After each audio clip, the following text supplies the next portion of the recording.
तो आप सब जरूर देखिए, सब मूवीज को आप अपना प्यार दीजिए। नमस्कार, एक बार फिर से आपका हमारे इस चैनल में स्वागत है। आज हम इस वीडियो में काजल राघवानी ने संघर्ष 2 मूवी के बारे में क्या बताया है, इसके बारे में हम आपको बताएंगे। इससे पहले आपसे निवेदन है कि आप इस वीडियो को ज्यादा से ज्यादा लाइक कीजिए, हमारे चैनल को भी सब्सक्राइब कीजिए और वीडियो को ज्यादा से ज्यादा शेयर कीजिए। आप सभी को पता होगा कि काजल राघवानी ने संघर्ष फिल्म में काम किया था, जो कि भोजपुरी इंडस्ट्री की एक बहुत ही बड़ी फिल्म थी। इसी फिल्म से प्रेरणा लेकर खेसारी लाल यादव और वर्ल्ड वाइड रिकॉर्ड भोजपुरी के मालिक रत्नाकर कुमार ने संघर्ष 2 मूवी बनाने का फैसला किया, लेकिन इस मूवी में काजल राघवानी नहीं दिख रही है। जब इस मूवी के बारे में काजल राघवानी से पूछा गया तो उन्होंने कहा कि आप सभी लोगों के फिल्म को प्यार दीजिए, सभी सिनेमा को देखिए और थिएटर तक पहुंचिए, जिससे भोजपुरी इंडस्ट्री बड़ी हो सके। देखिए काजल राघवानी ने क्या कहा है, इसके बारे में आप खुद सुन लीजिए। और वो भी बहुत प्यारी स्टोरी है, बहुत ही अच्छी स्टोरी है। आप सब देखिए और अपना प्यार और आशीर्वाद दीजिए।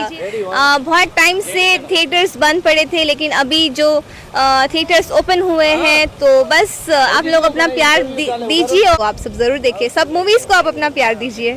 आप सभी को अच्छी तरह से पता होगा कि संघर्ष 2 मूवी में खेसारी लाल यादव के साथ काजल राघवानी नहीं है, जबकि इसमें से साउथ की मशहूर एक्ट्रेस मेघा श्री जी हैं, जो इस फिल्म के मेन लीड रोल में अपनी भूमिका निभा रहे हैं। दोस्तों, इस फिल्म का ट्रेलर 14 फरवरी को आएगा, वैलेंटाइन डे के दिन। तो आप सभी से रिक्वेस्ट है कि इस ट्रेलर को ज्यादा से ज्यादा देखिए और इसे ज्यादा से ज्यादा लोगों तक पहुंचाइए, ताकि इसे देखने के बाद भोजपुरी इंडस्ट्री की यह एक सबसे महंगी फिल्म बनी है, जैसा कि खेसारी लाल यादव और उनके टीम के लोगों के द्वारा बताया जाता है। तो इस फिल्म को ज्यादा से ज्यादा सपोर्ट कीजिए। दोस्तों, इस वीडियो में इतना ही, मिलते हैं अगले वीडियो में, तब तक के लिए जय हिंद, जय भारत।